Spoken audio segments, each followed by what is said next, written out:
Hello இது நான் உங்கள் ஜீவானந்தம். நீங்கள் பார்த்துட்டு இருக்கிறது ஜீவ்ஸ் டெக்னாலஜி. 1917 வந்து வாரில் வந்து ஒரு எனிமி அட்டாக் பண்ணுறதுக்காக கண்டுபிடிச்ச ஒரு டிவைஸ், அதாவது எக்ஸ்ப்ளோசிவ்ஸை லோட் பண்ணி எனிமி மேலே அட்டாக் பண்ணுறதுக்காக கண்டுபிடிச்ச ஒரு டிவைஸ் வந்து இன்றைக்கி எவால்வ் ஆகி எப்படி இருக்குன்னு பார்த்தீங்கன்னா, டொமஸ்டிக் யூசேஜுக்கும் கமர்ஷியல் யூசேஜ்லேருந்து எல்லா யூசேஜுக்குமே இந்த டிவைஸ் வந்து யூஸ் பண்ணிகிட்ருக்காங்க. ஒரு வாரில் கண்டுபிடிச்ச டிவைஸ் எப்படி இன்றைக்கி வந்து இவ்வளோ யூசேஜுக்கு வருது அப்படின்னு நம்ம யோசிச்சு பார்க்கும்போது தான் அதோட எவால்யூஷனே நம்மளுக்கு ஷாக்கிங்காக இருக்குது. அது என்ன டிவைஸ் பார்த்தீங்கன்னா ட்ரோன்.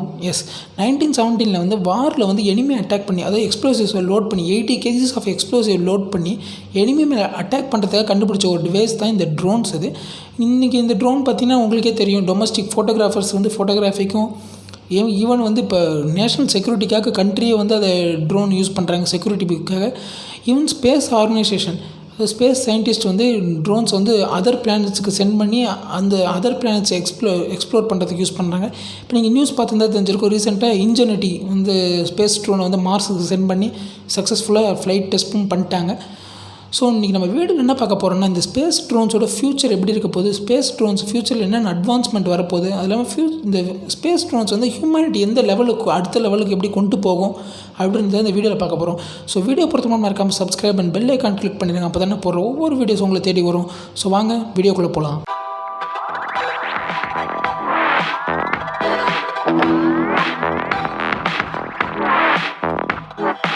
ஸோ கைஸ், நான் இந்த வீடியோவில் வந்து பார்த்தீங்கன்னா இந்த இன்ஜினியரி ட்ரோனை பற்றி இந்த அளவுக்கு பேச போகிறதில்ல. ஸோ பிகாஸ் ஏன்னா ஸ்பேஸ் சயின்டிஸ்ட் என்ன சொல்கிறாங்கன்னா, இந்த இன்ஜினியரி ட்ரோன்ன்றது பார்த்தீங்கன்னா ஒரு ட்ரெய்லர் தான். இதுக்கடுத்து வர ஒரு மெயின் பிக்சர் என்ன பார்த்தீங்கன்னா இந்த Dragonfly ட்ரோன். எஸ், இந்த Dragonfly மிஷன் பார்த்தீங்கன்னா ஒரு மிகப்பெரிய ப்ராஜெக்ட். இந்த Dragonflyயோட மெயின் ஆப்ஜெக்டிவே என்ன பார்த்தீங்கன்னா, சேட்டனோட மூணான டைட்டனை வந்து எக்ஸ்ப்ளோர் பண்ணுறது தான். எஸ், நீங்கள் கேட்குறது கரெக்டு தான், நீங்கள் கேட்டுட்டு இருக்கிறது கரெக்டு தான். சேட்டனோட மூன் டைட்டனை எக்ஸ்ப்ளோர் பண்ணுறது தான். இப்போ இந்த மார்ஸ் பார்த்தீங்கன்னா இது ஜஸ்ட்டு எர்த்துலேருந்து ஃபியூ மில்லியன் கிலோமீட்டர்ஸ் தான். பட் இந்த டைட்டன் மூன் பார்த்தீங்கன்னா ரொம்ப for, around near 1.4 billion kilometres. So இப்போ இங்கே இன்னும் ஒரு ப்ராப்ளம்னா, இந்த மார்ஸ் வந்து பார்த்திங்கன்னா நம்ம எர்த்தோட அட்மாஸ்பியரோட ரொம்ப தின். அரௌண்ட் 99% வந்து நம்ம எர்த்தோட அட்மாஸ்பியரோட மார்ஸில் வந்து தின்.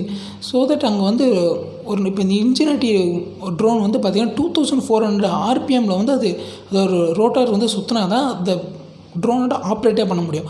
பட் அது டைட்டனில் அப்படி கிடையாது. டைட்டனில் பார்த்திங்கன்னா 800 RPMலே பார்த்திங்கன்னா அங்கே ட்ரோன் ஆப்ரேட் பண்ண முடியும். பிகாஸ் ஏன்னா அட்மாஸ்பியர் திக். ஸோ இப்போ நீங்கள் உங்களுக்கு தோணும், ஏன்டா இதில் என்ன ப்ராப்ளம் இருக்குது அப்படின்ட்டு. இந்த ப்ராப்ளம் வந்து இங்கே ஃப்ளைட் ஆப்ரேட் பண்ணுறதுல இல்லை, அங்கே இருக்கிற பேட் வெதர் அண்ட் டெரைன் தான். எஸ், டைட்டனில் பார்த்தீங்கன்னா அரௌண்ட் -290 டிகிரி கிட்டத்தட்ட பார்த்தீங்கன்னா லிக்விட் நைட்ரஜனோட ஃபியூ டிகிரி தான் அதிகமாக இருக்கும். ஸோ -290 டிகிரி இருக்கிறத பார்த்தீங்கன்னா -290 டிகிரி ஃபேரன்ஹீட்டில் பார்த்தீங்கன்னா நீங்கள் வந்து ட்ரோன் ஆப்ரேட் பண்ணுறது ரொம்ப கஷ்டம். அது இல்லாமல் இன்னொரு மிகப்பெரிய டிஃபிகல்ட் டாஸ்க் என்ன பார்த்தீங்கன்னா, அரௌண்ட் நம்ம எர்த்துக்கும் டைட்டனுக்கும் பார்த்தீங்கன்னா கிட்டத்தட்ட 1 hour டிலே இருக்கும். ஸோ எந்த நீங்கள் கமெண்ட்டை ப்ரொசீட் பண்ணாலும் எர்த்துலேருந்து ப்ரொசீட் பண்ணால் அங்கே வந்து கமெண்ட் எக்ஸிக்யூட் ஆகிறதுக்கு 1 hour ஆகும். ஸோ நீங்கள் யோசிச்சு பாருங்கள் எவ்வளோ கஷ்டமாக இருக்கும் இங்கேருந்து அங்கே ஆப்ரேட் பண்ணுறதுக்கு. ஸோ இந்த இன்ஜினியரிட்டி ட்ரோனில் பார்த்தீங்கன்னா நாசாவால் டேரெக்ட் கமெண்ட்ஸை புஷ் பண்ண முடியும். டேரெக்டாக கமெண்ட்ஸ் வந்து இன்ஜினியரிட்டி ட்ரோனுக்கு நாசாவால் சென்ட் பண்ண முடியும். அதே மாதிரி ஈவன் சாஃப்ட்வேர் அப்டேட் கூட ட்ரோனுக்கு சென்ட் பண்ண முடியும். பட் அந்த ஃபெசிலிட்டி வந்து இந்த Dragonflyல கிடையாது. இந்த Dragonflyல பார்த்தீங்கன்னா ஒரு செட் ஆஃப் கமெண்ட்ஸை வந்து சென்ட் பண்ணிட்டா அதுவே ஆட்டோனமஸாக எக்ஸிக்யூட் பண்ணிடும். ஏன்னா இந்த Dragonfly வந்து ஒரு ஆட்டோனமஸ் ட்ரோனாக தான் ரெடி பண்ணுறாங்க. பிகாஸ் இங்கே நம்ம வந்து இப்போ இன்ஜினியரிஸ்ட்டை வந்து ரியல் டைமாக கம்யூனிகேட் பண்ணுற மாதிரி Dragonflyட்ட கம்யூனிகேட் பண்ணுற ஃபெசிலிட்டிஸ் அங்கே டைட்டனில் கிடையாது. ஸோ இப்போ சயின்டிஸ்ட்டுக்கு ஒரு மிகப்பெரிய சவால் என்ன பார்த்தீங்கன்னா, அங்கே வந்து அந்த ட்ரோனு லேண்ட் பண்ணுறது தான், Dragonfly லேண்ட் பண்ணுறது தான் அங்கே பார்த்தீங்கன்னா அங்கே சயின்டிஸ்ட்டுக்கு ஒரு மிகப்பெரிய கஷ்டமான வேலையாக இருக்க போகுது.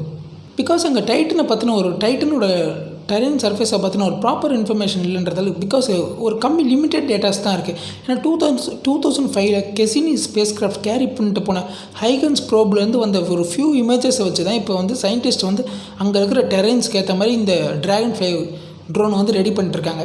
இப்போ இன்னொரு ஒரு மிகப்பெரிய கஷ்டமான விஷயம் என்னென்னு பார்த்தீங்கன்னா, இப்போ அந்த மார்ஸோட இந்த டைட்டன் அட்மாஸ்பியரை கம்பேர் பண்ணால் டைட்டன் அட்மாஸ்பியர் வந்து கிட்டத்தட்ட 10 times thicker and 300 times denser than Mars atmosphere. So மார்ஸில் வந்து நீங்கள் வந்து அந்த இப்போ இன்ஜினியர்ஸ் மார்ஸ் அட்மாஸ்பியரில் கடந்து வரத்துக்கு பார்த்தீங்கன்னா 7 minutes தான் ஆச்சு.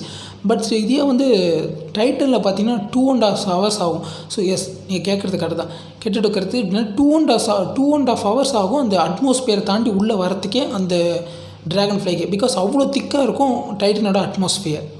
ஸோ இந்த ட்ராகன்ஃப்ளை ப்ராஜெக்ட் எப்போ ஷெட்யூல் பண்ணுறாங்க பார்த்தீங்கன்னா 2027. எஸ் 2027 தான் இந்த ட்ராகன்ஃப்ளை வந்து லான்ச் பண்ணுறதா பிளான் பண்ணியிருக்காங்க. இந்த இதுலேருந்து டைட்டனுக்கு எவ்வளோ டிஸ்டன்ஸ் பார்த்தீங்கன்னா அரௌண்ட் 1.4 பில்லியன் கிலோமீட்டர்ஸ். எஸ் 140 கோடி கிலோமீட்டர் இங்கேருந்து எர்த்துலேருந்து டைட்டனுக்கு. ஸோ இப்போ எர்த்துலேருந்து மார்ஸ்க்கு வந்து 7 மந்த் ஆச்சு போகிறதுக்கு. பட் எர்த்துலேருந்து டைட்டன் போக அரௌண்ட் 8 இயர்ஸ் ஆகும். எஸ் 2027 லான்ச் பண்ணாங்கன்னா 2035 தான் அது போய் டைட்டனே ரீச் பண்ணும். ஸோ இவ்வளோ பெரிய ஜேர்னிக்கு என்ன எனர்ஜி தேவைப்படும் இல்லை, அது எப்படி எனர்ஜி எடுக்கிறாங்கன்னு பார்த்தீங்கன்னா அது பேர் MMRTG. Yes multimission isotope thermal electric generator. So இதில் பார்த்தீங்கன்னா ப்ளூட்டோனியம் 238 யூஸ் பண்ணுறாங்க. எஸ் ப்ளூட்டோனியம் 238 யூஸ் பண்ணி இதில் வந்து எலக்ட்ரிசிட்டி ஜென்ரேட் பண்ணுறாங்க.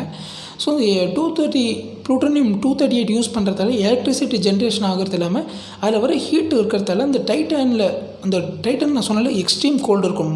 -298 ஃபேரன்ஹீட் இருக்கும்போது அந்த கோல்டில் வந்து இந்த மிஷின் வந்து சர்வைவ் ஆகிறதுக்காக இந்த ஹீட்டும் அதை யூஸ் பண்ணிக்கும் அப்படின்றத போல் சயின்டிஸ்ட் சொல்லிட்டு இருக்காங்க.